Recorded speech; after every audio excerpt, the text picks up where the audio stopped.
something spiritual that happened to you guys while you were writing the book? Okay. You know what I'm thinking of? Yeah. So this book took me, Laurent writes like a book a week, it seems like. I don't know, he writes in his sleep. I don't know when he finishes them. But in the time it took us to write this 450-page book, he wrote like a 1,600-page book.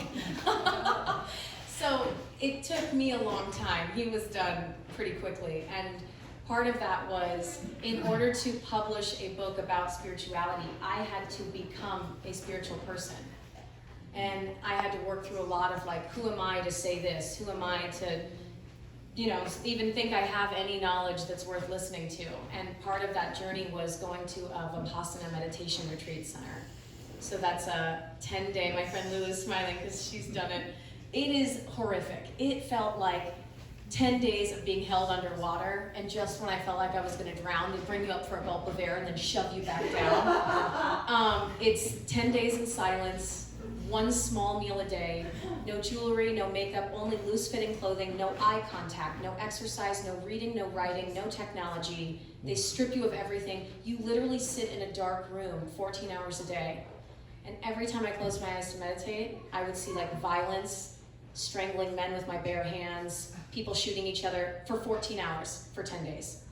And at the end of the retreat, everyone's like, I healed my relationship with my mom, and like, I feel so great. And I'm like weeping hysterically. And I was like, I was just deafened by the cries of my own sadness. And I thought I had like done it wrong because everyone else felt so great and so enlightened. And everyone volunteering there it's all volunteer run and donation based all over the world. I highly recommend it, obviously.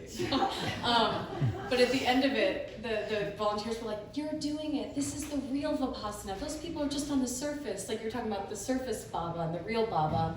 So I decided to do it immediately again because I'm crazy.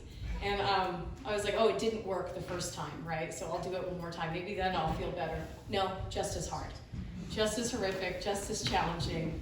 I spent 24 days in silence to kick off my 30th year or decade. And that experience really helped me step into, like, I can do this. And I have something to say. And my voice is worth sharing. So that's my spiritual experience I had while writing the book.